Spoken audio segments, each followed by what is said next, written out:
protegido, a gente fala desde, como você disse, um caso mais grave, né, onde a vida da pessoa é ceifada, mas a gente está falando de pequenos golpes também, enfim, agressões e xingamentos, aí também tem crime envolvido nisso. Sim, E claro. mesmo que a gente não tenha sido diretamente vítima, esse medo está presente, né? Então, mesmo aquelas pessoas que têm uma condição melhor e tal, mas o medo está presente e a vida delas é transformada pela segurança. Infelizmente, né? Porque eu queria não ser o primeiro a falar ou estar sempre sendo procurado para falar. A gente é como... costumo fazer uma leitura que é a seguinte, é como árbitro de futebol, né? Quando o árbitro está aparecendo muito, é sinal de que o jogo não anda bem. Porque se o jogo estivesse bem, as pessoas iam se preocupar mais, iam ter mais atenção para o jogo, para os jogadores, para a bola. Eu acho que a segurança é mais ou menos o árbitro. Ela está aparecendo muito, é sinal de que o jogo não está bem. Mas, olha, fazendo uma leitura assim, muito superficial, gente, eu acho que isso é um assunto que a gente vai desenvolver aqui na medida que você vai me provocando. Eu acho que a gente tem números, você falou dos números, né? É importante que a gente saiba avaliar esses dados, é importante que a gente saiba interpretá-los, né? Então, hoje, no Rio de Janeiro, por acaso, a gente tem acesso a uma base que os outros estados não têm, né, que é o Instituto de Segurança Pública, e aí eu convido até os ouvintes da Bicuda FM a conhecerem, né, quando tiver com sono, não tiver uma leitura mais agradável para fazer, ou o Instagram não está bombando mais nada, enfim, aí você vai lá, acessa o site do ISP, isp.rj, e aí você vai ver que tem lá uma visualização de dados, uma base de dados, você pode visualizar os dados. Ali você pode consultar tudo o que está acontecendo, você não precisa de nenhum policial amigo teu, não precisa de nenhum expert para te dar algum tipo de orientação quanto aos dados. Então, por exemplo, se você quer saber se o roubo de celular aumentou ou diminuiu na tua área, se o roubo de veículo aumentou ou diminuiu, e você tem uma infinidade de dados lá que podem te orientar na tua vida, no teu dia a dia, se você vai abrir um negócio ou não, né, se determinado trajeto é mais seguro ou não para você levar o teu filho, enfim. Mas a gente precisa saber interpretar esses dados. E, de fato, Jansen, a gente teve uma redução nesses indicadores. Agora, esses indicadores também não dão o retrato pleno da situação. Não é uma fotografia idêntica ao que está acontecendo nas ruas, infelizmente. Né? Porque a gente também tem muito fato criminoso que deixa de entrar nessa base de dados. Né? Então, quando a base diminui, é sinal de que a gente está tendo menos crimes, sim, mas não quer dizer que a gente só tenha aqueles crimes ali. Então, para eu não me alongar muito, mas acho que é importante a gente dizer que o que pode mudar isso? É a participação do cidadão. Então, a importância da gente levar, né, ao conhecimento da autoridade responsável aquela determinada ocorrência, seja você sendo vítima ou não, seja sendo testemunha. E, infelizmente, a gente, né, sou delegado de polícia há 20 anos, e a gente ouve muito aquela coisa, eu vou fazer registro não vai adiantar para nada, eu não vou recuperar o meu bem, eu não vou resgatar meu bem. Talvez não sirva mesmo. Infelizmente, a polícia não tem conseguido fazer isso nos últimos anos, né? Em outros tempos aí, a polícia talvez tenha sido mais eficaz nesse sentido. Mas o seu registro de ocorrência, ele vai ajudar a alimentar uma base de dados que vai dar uma orientação melhor até para a polícia saber como é que ela se posiciona. Então, acho que a participação do cidadão nesse processo de entendimento da segurança pública, ele faz toda a diferença. Os dados são algo importante, né? Mas a participação, por exemplo, em reuniões de conselho comunitário, que é uma outra iniciativa que a gente tem aqui no Rio já há alguns anos, é importante, né? As reuniões de conselho comunitário, para quem não sabe, são reuniões que são feitas com a presença dos comandantes do batalhão, dos delegados da área, representantes da prefeitura. Às vezes você tem gente lá de órgãos específicos, como a Conlurb, né, como órgãos de prestação de conservação da prefeitura, e aí o cidadão tem essas pessoas à sua disposição. A gente vê que algumas desses conselhos, eles são esvaziados, muito pouca gente participa, né? E essa participação do cidadão nesse sentido faz toda a diferença, ela quase que consegue pautar a ação desses órgãos públicos, inclusive. Então, eu citaria, assim, como elemento importantíssimo isso aí, a participação do cidadão. Verdade, porque, inclusive, Fernando, um dos princípios básicos para a ação e para a inteligência da ação é o uso de dados. Se você não tem informação e não tem dados, você não consegue agir de forma inteligente. Você vai ficar igual um maluco, né? Você sai de casa, bota o dedo faz assim e vê para onde o vento está soprando, né? O que não pode se fazer em termos de segurança pública, por exemplo. A bola de cristal da polícia está meio desalinhada ultimamente. Então, a polícia tomou um tiro. Tomou um tiro aí, ficou meio desajustada. Então, essa percepção, porque o primeiro passo para você resolver um problema é você entender qual é o problema, qual é a dimensão desse problema. Verdade. E a gente não consegue entender isso se a gente não tiver dados que retratem de fato. Então, a gente tem uma coisa chamada sensação de insegurança, né, que é uma coisa, isso é subjetivo. Isso também se resolve por meio de pesquisa de opinião e tal. Infelizmente, o poder público não tem investido muito recurso nessa iniciativa. Mas a participação do cidadão ela vai fazer toda a diferença. E hoje essa participação tem sido muito forte. A gente percebe que ela tem sido muito forte nos grupos de WhatsApp, nas redes sociais e tal. Verdade. As pessoas colocam ali as suas indignações, é importante, acho que é um espaço.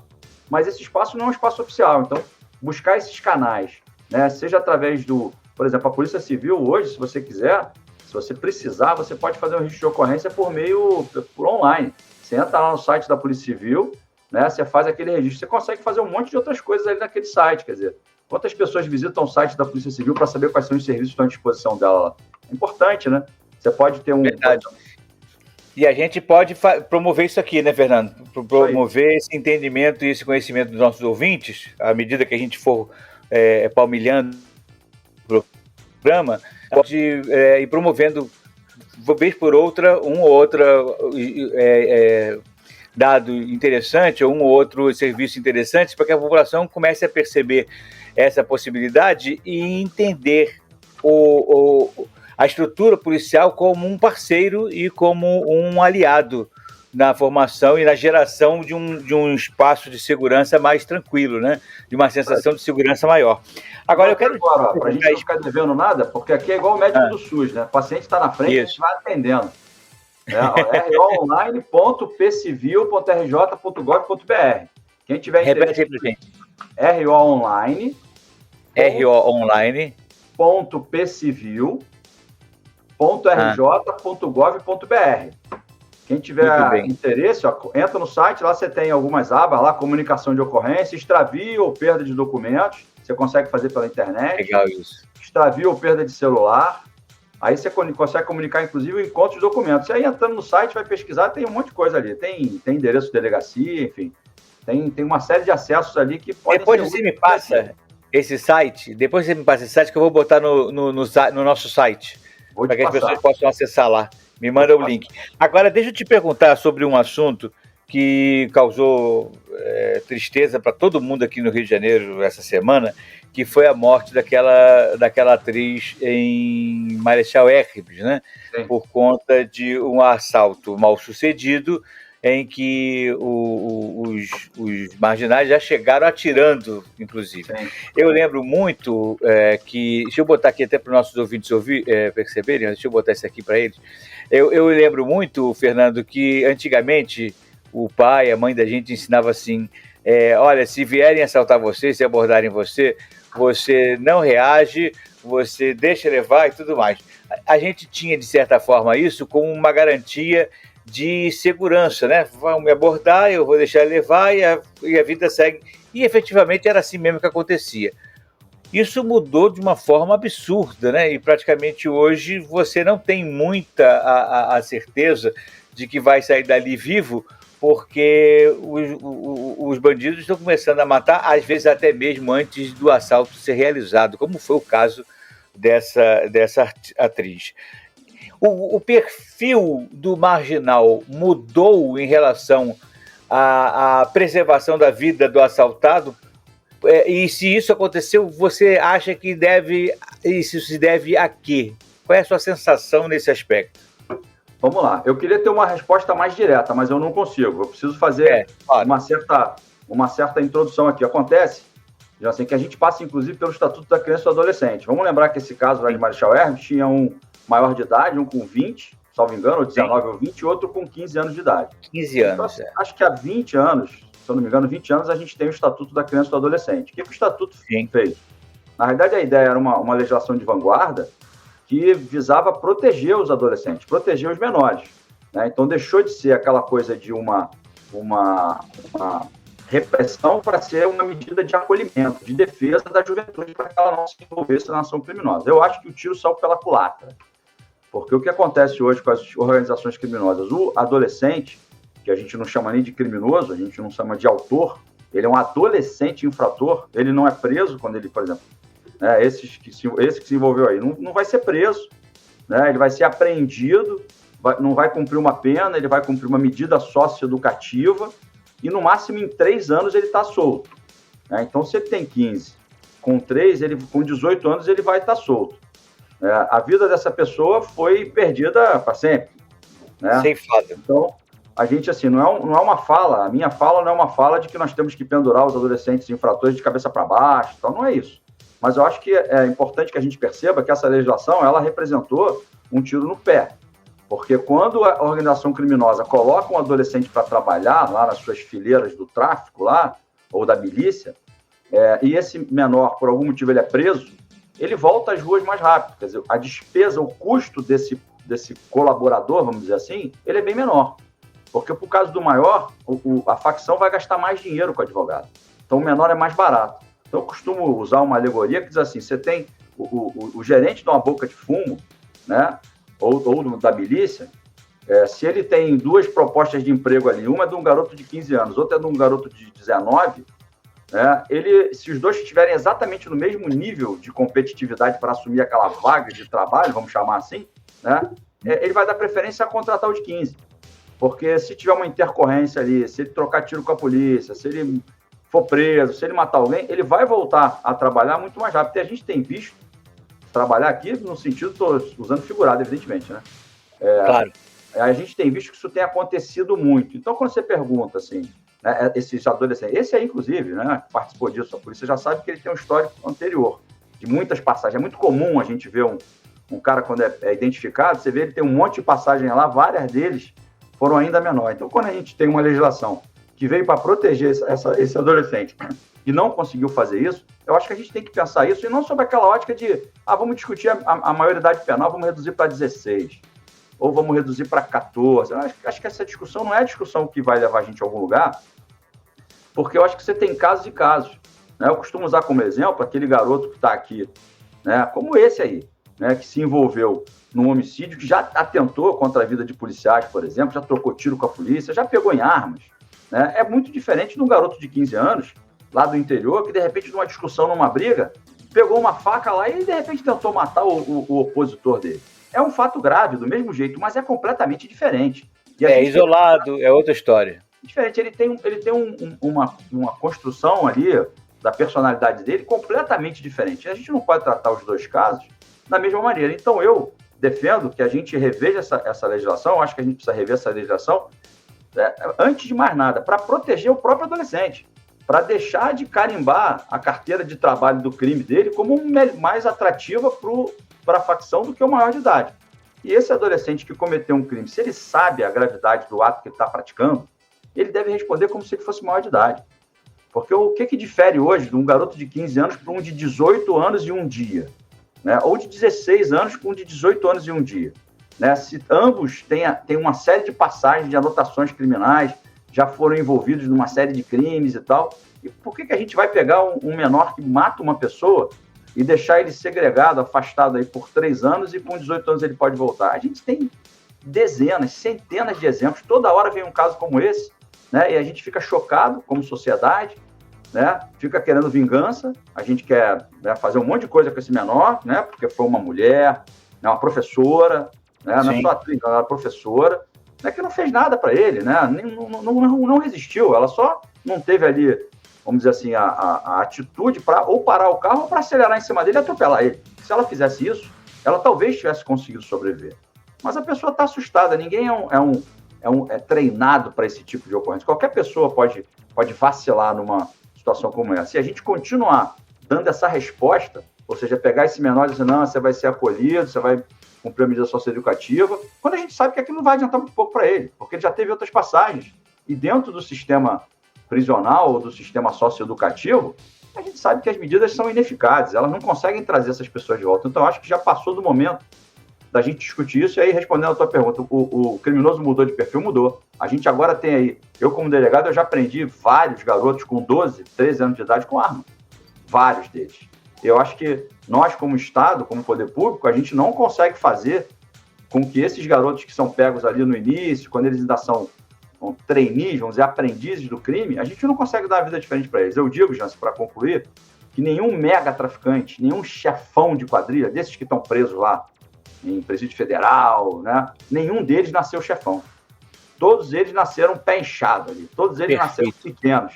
E eles vão evoluindo, e essa história se repete ao longo das décadas. Então, enquanto a gente não pensar essa legislação, né, que veio supostamente para defender o menor, mas que não está defendendo, né? E aí tem gente que continua batendo nessa tecla, dizendo que não adianta botar... Eu até acho que a gente deve, se for para prender, por exemplo, esse que matou essa jovem agora, essa senhora, eu até acho que ele deve ficar preso em separado. Tudo bem, não deve ficar preso com os maiores, mas a pena dele deve ser igual a dos maiores, porque ele age como maior. Ele vota, se ele tiver 16 anos, ele vota, né?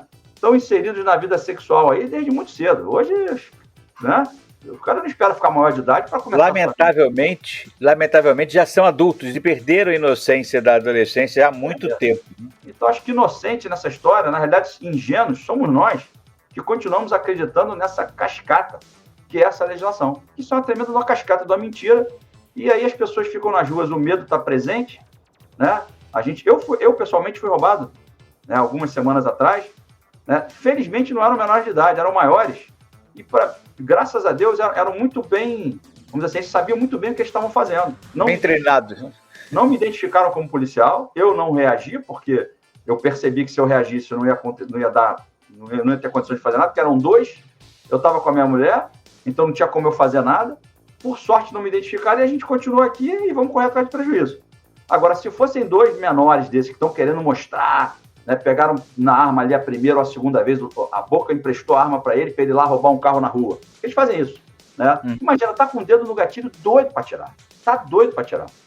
Então, assim, eu acho que mudou o perfil, mudou sim. Infelizmente, a gente tem a presença, a participação muito maior hoje desses jovens nesses crimes violentos do que a gente tinha antes, né? Então, isso acaba fazendo toda a diferença do mundo. A gente tem casos como esse, mas, olha, infelizmente, é mais um caso. Porque isso aí não é nada de extraordinário, não é nada de anormal, assim, anormal no sentido de que isso é quase uma rotina. E o perigo, Jansen, é que a gente vem naturalizando isso, né? Daqui a pouco, assim, morreu uma pessoa, morreu, coitado e tal, e a gente segue. Não pode, isso não pode ser natural, entendeu? Ô, Fernando, confirmando aqui o que você falou mais cedo sobre a questão dos conselhos, tem um ouvinte aqui que diz que já conseguiu melhoria para o seu bairro exatamente participando desses conselhos municipal de segurança na sua localidade. É uma iniciativa muito importante. Ele está reafirmando aqui o que você falou como um veículo interessante, um meio muito pertinente para a solução desses problemas locais de segurança. Legal, vamos chamar esse cara aí de um exemplo de cidadão, viu? Porque isso aí é cidadania, isso aqui é exercer a cidadania, participar, isso aí, parabéns ouvinte. Parabéns aí, obrigado pela informação que você mandou pra gente, nosso ouvinte aqui, querido o Wellington. Agora, deixa eu te fazer uma outra pergunta, essa questão disso que você falou muito bem, isso demandaria uma ação representativa, por exemplo, dentro de uma Assembleia Legislativa, já que segurança pública é uma questão de Estado. E eu percebo que esse assunto que você colocou, por exemplo, é quase que uma cláusula pétrea que ninguém quer tocar nesse assunto, como se fosse um ninho de vespa, né? Como se fosse um vespeiro. Enquanto isso continuar desse jeito, a gente não vai avançar.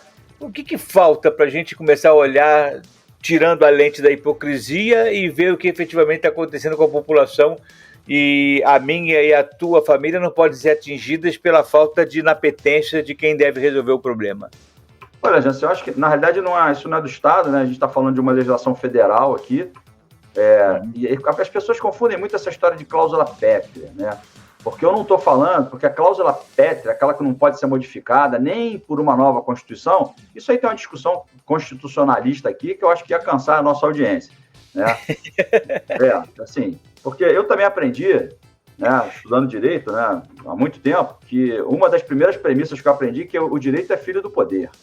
Então, o poder faz o que quer com o direito, infelizmente. Então, a gente tem alguns direitos que são básicos, que são naturais, que são inerentes à dignidade da pessoa humana, sim, é claro que a gente tem, né? Agora, vou te dar um exemplo que contraria isso aí. Se perguntar para os nossos ouvintes aqui, nós temos pena de morte no Brasil? Eu acho que a resposta vai ser unânime, dizendo que não.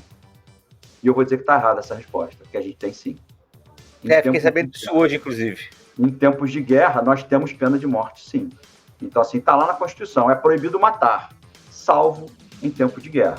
Então, assim, mesmo o bem mais valioso que a gente tem, que é a nossa vida, a Constituição abre uma exceção para esse bem, que é tutelado pela Constituição, em caso de uma situação excepcional, que é a guerra. Né? Então, no caso de um menor de idade, quando a gente diz assim, não, isso é cláusula pétrea, isso não pode mudar. Bom, vamos discutir qual é o argumento. Né? Se eu quero mudar, que é para punir o menor, não, aí realmente esse argumento é um argumento fraco. Agora eu digo que eu quero mudar para proteger o menor e, por consequência, eu vou acabar protegendo toda a sociedade. Né? Então, não existe cláusula pétrea contra direito de proteção, direito que garanta a dignidade da pessoa humana. E esses menores hoje, que são vamos dizer assim, capturados pelo crime, eles estão tendo a sua defesa prejudicada por conta de uma legislação que vem envelopada como um presente para ele, mas é um presente grego. Então, nós entregamos um presente grego para essa juventude. Então, não tem cláusula pétrea contra isso. Você pode ter uma cláusula pétrea para defender alguma questão inerente à dignidade da pessoa humana. Isso a gente tem que discutir muito como sociedade. E mesmo assim, como eu disse, o direito é filho do poder. Né? Se o Brasil quiser, o Brasil muda. Agora, como é que a gente faz para fazer isso? É o que você está fazendo aqui, é a gente, né, trocando essa ideia, levando esse conhecimento aos ouvintes da Bicuda FM, e essas pessoas parando para pensar, levantando aí, joga no Google, o que esse cara está dizendo, consulta, começa a se interessar. Quando isso cair no conhecimento da sociedade em geral, você pode ter certeza que o mundo político começa a ter um olhar para isso, e não demora, alguém vai vir com uma proposta efetiva para mudar isso. Não adianta, é por isso que eu disse, não adianta aquela proposta, vamos mudar para 16, porque isso é só um número. Que aí vai vir Daqui a 2 anos vamos ter que mudar para 14. Não, para 14, né? Até porque se a gente ficar durante 5 anos discutindo isso, como isso já começou alguns anos atrás, o 16 já está desatualizado, porque a gente começa cada vez mais novo a nossa vida. Então, a discussão não é essa, a discussão é saber se a gente consegue fazer uma adequação legislativa de forma que a gente proteja quem precisa ser protegido e responsabilize quem precisa ser responsabilizado. Então, aquele menor lá, de 15 anos, no interior, que numa briga, na discussão, pegou uma garrafa, tacou a garrafa na cabeça do outro, aí acabou matando o cara, não era o desejo dele, não era o dolo dele. Ele tem que ser julgado dentro do grau de conhecimento que ele tinha ali, o garoto morando na lavoura ali, trabalhava na roça e tal. Diferente do garoto de 15 anos, que já pegou em arma várias vezes, que pegou a arma e deu um tiro na mulher, porque a mulher não parou para ele poder tirar os bens que ele queria tirar. São situações completamente diferentes. Esse jovem não é o mesmo que aquele outro jovem. Será que a gente como nação, a gente não consegue aprimorar essa legislação? Eu digo que consegue porque tem outras nações que fazem assim. Tem outras nações que tem um negócio, é um processo preliminar, que ele existe justamente para determinar se aquele jovem tinha condição de saber a gravidade do ato que ele estava cometendo. Se ele tinha essa condição, a fase seguinte do processo é ele responder como se ele fosse maior. Se ele não tinha, aí ele responde por uma legislação especial. A gente não está querendo virar mesa. A ideia não é virar mesa. A ideia é, assim, um processo preliminar que estabeleça, não, esse cara aqui, ele sabia exatamente a gravidade que ele estava fazendo, enfim. Né? Então, ele vai responder com as penas que a gente tem, que a gente, como sociedade, eu duvido muito que se nós fôssemos chamar a sociedade assim, qual a pena que vocês acham que tem que ter para alguém que mata uma pessoa? No máximo 3 anos? Não. Ninguém vai dizer isso. Mas é isso que está sendo aplicado. Então, isso não faz sentido. É verdade.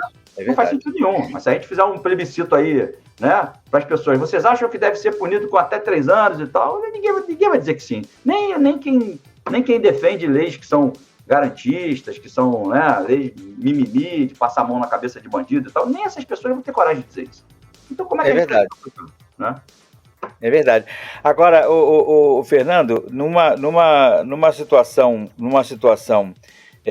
de risco, assim, imediato, as pessoas podem ligar para 190 e tudo mais, pedir ajuda ou coisa que o valha. Agora, em termos de estar presenciando a uma violência que não é consigo mesmo, mas com outro, qual é o comportamento da pessoa? Ela deve filmar, participar, ou participar no que eu digo é se envolver e tentar ajudar, ou imediatamente comunicar às autoridades? Qual é a melhor atitude que a pessoa deve ter? Vamos lá. Excelente pergunta essa tua, hein? Dava para a gente fazer um programa só com essa pergunta. Bom, vamos lá. Assim, existe uma máxima que todo mundo já ouviu isso, e é uma questão que enfrenta um pouco um dogma da mídia. Né? A mídia tem muito medo de dizer outra coisa para as pessoas que não seja não reaja. Não reaja, não reaja, não reaja, não reaja. Por quê? Primeiro que é difícil passar uma outra mensagem que seja mais direta. Porque se num canal qualquer, numa televisão qualquer, num jornal impresso qualquer, alguém diz lá, não, se houver condições de você fazer isso, aquilo, e a pessoa faz mal feito, e aquilo tem um resultado indesejado, aquele veículo de comunicação pode vir a ser responsabilizado. Então a gente precisa entender que esse medo da mídia é por causa disso. Então a mídia diz isso, não reage, porque na realidade está preocupada com o seu patrimônio, para não pagar indenização a ninguém, ou não ser responsabilizado por um efeito indesejado. Então, dito isso, assim, quando a gente raciocina a segurança pública, a gente vai sempre dizer, não reaja, a não ser que você tenha condições de fazê-lo em segurança. Como é que você vai ter essa condição? Aí vai depender. Né? Então, por exemplo, a sua reação não precisa necessariamente ser você se atracar com o bandido. Um cara está com a faca lá tentando roubar a senhora, você vai se atracar com o cara, você vai ser esfaqueado também. Né? A sua reação pode ser acionar uma terceira pessoa que tenha condições de fazer isso. De repente tem um cara lá, um fisiculturista lá, um lutador de jiu-jitsu, que está lá do lado, você chama ele e fala, lá, tem um cara lá. Essa pode ser uma reação. A sua reação pode ser pegar no telefone e acionar um 90. A sua reação pode ser filmar para depois entregar aquilo para a polícia identificar aquele autor. Ou, se você tem o equilíbrio suficiente para não... Normalmente, a maioria das pessoas, quando vê uma arma, elas meio que bloqueiam, elas congelam, elas frisam, elas ficam assim, sem reação, né? Porque a arma, para mim, a arma não é estranha, eu sou policial. Para muita gente, os atiradores, por exemplo, os CACs, eles não estranham, não tem estranhamento com arma. Mas para a maioria das pessoas, tem. Então, se você não tem esse estranhamento, se você consegue manter a neutralidade, você pode ter uma situação em que uma arma está sendo utilizada, mas que você pode fazer uma reação com o teu carro, por exemplo. Você imagina, porque normalmente as pessoas pensam assim, nossa, mas o Veloso está dizendo que é para atropelar o ladrão. Aí dá muita confusão no raciocínio quando a gente imagina isso. Mas vamos dizer que alguém pegou uma criança da rua e botou dentro do carro. Imagina, está sequestrando uma criança. Imagina, a gente já teve vídeos que rodaram pela internet, né, nesse sentido. Aí você está com uma picape, aquelas picapes de mexicano, sabe, grandona, enorme, e o sujeito está num carrinho pequeno. Você viu arrancarem aquela criança ali, 4 anos, 3 anos, das mãos de quem estava ali, tipo, estão levando a criança embora. Se vão sequestrar, se vão roubar órgão, o que vão fazer, só Deus sabe. Se eu tô com uma picape e eu não vi arma nenhuma, eu vou passar por cima desse carro, de preferência do lado em que a criança não estiver sentada. Então isso é uma reação? Como é que eu consigo raciocinar isso? Se eu não surtar, se eu tiver com um mínimo de serenidade, de equilíbrio, que me dê condição de fazer isso. Então, cada caso vai ser um caso. Então, a resposta é, não reaja se você não tiver condição de fazê-lo em segurança. E a reação não necessariamente é se atracar com um bandido. Pode ser o que der para você fazer. Agora, se omitir, né? Se omitir é você... E aí eu sou meio duro quando eu digo isso. É quase como se você fosse um cúmplice daquele negócio. Porque se você tem como fazer alguma coisa e você não faz, tipo, não vou me meter nisso não, porque eu não tenho nada a ver com isso, pode acabar sobrando para mim. É como se você fosse cúmplice. Então, por que o policial comete crime quando ele não reage a uma situação se ele tem condições de fazê-lo? Ele tem essa obrigação legal. Se eu vejo uma situação acontecendo, eu estou armado, eu vi que não tem, porque se tem 5 homens com fuzil e eu estou com uma pistola, eu vou me meter para a situação para eu morrer, né? Melhor a gente ficar ali, olha, tenta filmar alguma coisa, gravar alguma informação, usar aquilo para depois identificar os autores. Mas se eu posso fazer de assim, hoje eu não estou com vontade de pegar minha arma não, porque eu estou atrasado, eu tenho um compromisso agora, eu não vou fazer nada não. Eu estou cometendo crime. Então, eu tenho um dever legal, agora o cidadão tem um dever moral. Né? E o cidadão brasileiro, que vive na condição que a gente vive, que toma uma atitude como essa, e infelizmente a gente vê vídeos, às vezes, gente, de pessoas sendo roubadas na rua, e os carros passando, e todo mundo finge que não vê aquilo. Tipo, eu vou embora, que pode sobrar para mim. Né? Eu vou embora, eu não vou parar porque eu não tenho uma arma, eu não tenho condição de reagir, ou eu não tenho como dar um esbarrão nesse bandido aí, jogar ele no chão. Tudo bem, agora não pegar e ligar para a polícia, ou não rodar no quarteirão, ver uma viatura, não acionar a viatura, aí para mim é quase ser cúmplice. Verdade. São esses detalhes e essas pequenas informações e discussões sobre o comportamento nosso que é importante a gente fazer aqui para ampliar um pouco a capacidade do nosso ouvinte de entender que uma questão de segurança, a questão da segurança pública começa com ele próprio também.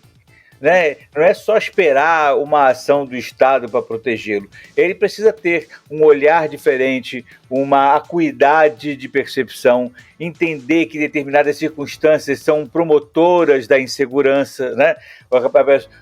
Tá havendo uma das coisas que me deixam loucos, né? Tá havendo uma operação policial numa determinada comunidade.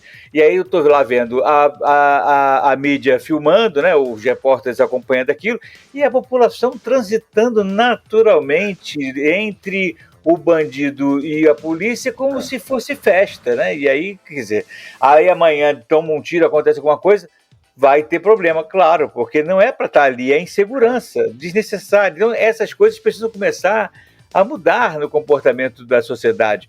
Se está havendo uma ação, eu não vou ficar na frente, eu não tenho nada que velar, eu não tenho que passar, mas estou no meu horário de ir para o trabalho, espera, segura, o seu emprego não é mais importante que a sua vida, você tem meios de ligar e dizer, olha, está acontecendo isso, existe uns aplicativos agora, onde tem tiroteio, né, e tem uns outros também, só lembrei desse agora, mas tem outros, faz um print, manda para teu patrão, mostra que você está no meio do fogo cruzado, quer dizer, não vai ficar lá. Não, claro que não. Olha, só para dar um pouquinho de doutrina para a tua audiência, Jansen, a doutrina diz o seguinte, para que um crime aconteça, 3 coisas têm que estar presentes. Se uma delas não estiver presente, não tem crime, em lugar nenhum do mundo. Então, você tem que ter uma pessoa disposta a cometer o crime. Então, você tem que ter um autor. Sem autor, não tem crime. Né? Você tem que ter uma vítima ou patrimônio da vítima. Você tem que ter alguma coisa ali para ser o objeto da ação. Senão, não tem crime, né? Verdade. E você precisa ter a circunstância favorável a isso. Então, em qual delas que nós, como cidadãos comuns, podemos interferir? A gente não pode interferir na vontade do autor, né? A gente faz isso escolhendo nossos representantes, caras que fazem leis e tal, mas diretamente na vontade do autor a gente não tem como interferir. A gente tem que viver a vida. Se a gente ficar trancado dentro de uma bolha, a gente não vai ser vítima de crime, mas também não vai viver. Então a gente tem que andar na rua, tem que sair e tal. Agora, a circunstância que possibilita a ocorrência do crime, essa é a única que a gente pode influenciar. Né? Então, você imagina você sair com um cordão de ouro pendurado no pescoço, 4 horas da manhã, passeando pela Lapa. Você está querendo doar esse cordão para alguém, você está doido para doar é ótimo. Você passar no meio de um tiroteio, né? Tá acontecendo um tiroteio, a polícia do lado, eu estou te falando, eu já vi isso acontecer. Né? Eu também. A gente participando de operação, pessoalmente, a gente perde até um pouco a linha com as pessoas, porque aí, com todo o respeito que eu tenho ao pessoal que mora em comunidade, é claro que tem gente que está agoniada ali porque tem que buscar o filho na escola, porque tem que levar o filho para o médico, o filho está passando mal, e o tiroteio não para, e o garoto tem que estar passando mal, tem que levar para a escola, mas também tem gente que faz isso porque é na defesa do traficante. Também tem gente que passa ali, passa para filmar, para saber se tem 5 policiais, 10, 15 ou 20, para dizer para o traficante lá na frente quantas pessoas ele está enfrentando. Então isso também acontece, né? Mas, assim, o cidadão comum, aquele que é o cidadão de bem, que é a grande maioria, né, ele tem a decisão, em alguns momentos, né, se ele vai proporcionar essa circunstância favorável ou não para que o crime aconteça. E essa aí que você citou é um exemplo, né, clássico. É verdade. Bom, minha gente, eu quero agradecer muito ao Fernando por esse momento aqui generoso que ele teve de partilhar com a gente o seu conhecimento, o seu entendimento sobre segurança pública. Quero dizer para os nossos ouvintes que esse bate-papo de hoje foi uma maneira de cooptar o Fernando para dentro do programa Link. E a gente provavelmente vai poder compartilhar da presença do Fernando aqui semanalmente com a gente, falando sobre segurança pública e sobre outras questões também, porque o Fernando não é só uma pessoa de segurança pública, mas é um cidadão brasileiro, um cidadão carioca, e tem visão de várias coisas, e ele vai emprestar muito para a gente essa visão. O Fernando concorreu a deputado estadual, a deputado federal, não foi? Federal, sim. Nessa última candidatura. Como é que foi a tua participação, Fernando?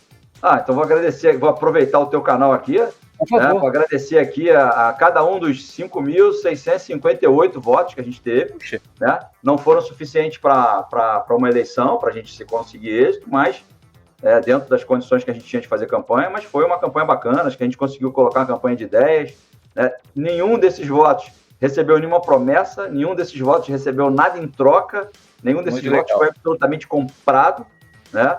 Então, assim, eu me orgulho muito de cada voto que eu consegui ter, tenho que agradecer muito, muita gente se mobilizou, muitos amigos gastaram da sua gasolina, gastaram do seu tempo para ajudar a gente, né? E, assim, a gente assume um compromisso, Jansen, quando a gente é candidato, quando a gente coloca a cara, tem que ter muita... Eu ouvi muito isso e é verdade mesmo. A gente tem que ter muita coragem para colocar a cara a tapa, assim, né? Agora, quando a gente faz isso, a gente se toca disso um pouco depois, que na realidade você assume um compromisso com as pessoas que votaram em você. Porque muita gente diz assim, queria tanto, e aí você acaba assim, você vai fazer o quê agora? Ah, não vai dar, tô fora. Não, né? Na realidade eu tenho um compromisso com aí quase 6 mil pessoas de continuar nessa luta, e é o que a gente vai fazer, né? E aproveitando o teu espaço aqui para agradecer a cada um dos que acreditaram no delegado Fernando Veloso. Você foi candidato pela primeira vez, não foi, Fernando? Sim, com candidatura própria foi. Eu tinha vindo em 2020 com a candidato a vice-prefeito, com o Luiz Lima, então, hoje deputado federal também, era deputado federal. A gente fez uma campanha, mas eu era vice do Luiz Lima. Então, assim, na realidade a campanha era do Luiz, né? Essa foi a primeira vez. Então, campanha é um negócio, assim, tem uma ciência própria, sabe? É verdade. É uma ciência própria. Você considerar que é a primeira vez que você se candidata de forma própria, né? Emprestando o seu conhecimento e o seu entendimento para as pessoas que confiam em você, levar adiante ideias sobre diversas questões para o bem do Brasil. E recebeu 5 mil votos, eu posso garantir a você que foi uma excelente votação para a primeira vez. Está de parabéns pelo seu desempenho, parabéns às pessoas que confiaram em você também. E eu quero crer que você vai continuar se sentindo responsável por essa dedicação e esse voto que eles deram a você na luta por uma condição de segurança mais tranquila para a sociedade brasileira, não tem a menor dúvida disso. Não, com certeza. Foi legal, Jansen, porque a gente não mudou. O mesmo Fernando Veloso que entrou é o que saiu. Assim, então a gente levou propostas, levou ideias e foi muito bem recebido sempre, sem resistência, sem negativa nenhuma. Foi muito legal. Assim, eu acho que não precisa ganhar escala. Na política, para você ser eleito, você precisa ganhar escala, né? Então os seus amigos precisam multiplicar por outros amigos, que multiplicam por outros amigos, que vão encontrar outros amigos lá na frente, né? Para fazer isso, você precisa ter recursos, você precisa ter tempo, né? E você precisa entender um pouco como é que funciona essa máquina da política, né? Então acho que a gente sai da campanha como a gente entrou, né? Sem não falamos nada que não deveríamos falar, ou não falamos nada que não tínhamos vontade de falar, enfim, a gente sai, né? Quem assistiu tem um monte de vídeo na minha rede social, eu convido aqui ao pessoal que tiver curiosidade, entra lá na rede social, Instagram e Facebook, Delegado Fernando Veloso. Pode dar seu canal. Então a gente tem no Delegado Fernando Veloso no Instagram, no Facebook e no YouTube eu tenho um canal que é Na Mira com Fernando Veloso. É um canal que eu entrevisto pessoas também, né? Por isso que eu tenho que aprender com o Jansen assim para ver como é que ele faz para eu tentar fazer igual, entendeu? E aí a gente vai retomar isso assim que passando esse período, a gente vai voltar a retomar essas entrevistas. Então eu me sentiria honrado se receber essa visita da tua audiência lá.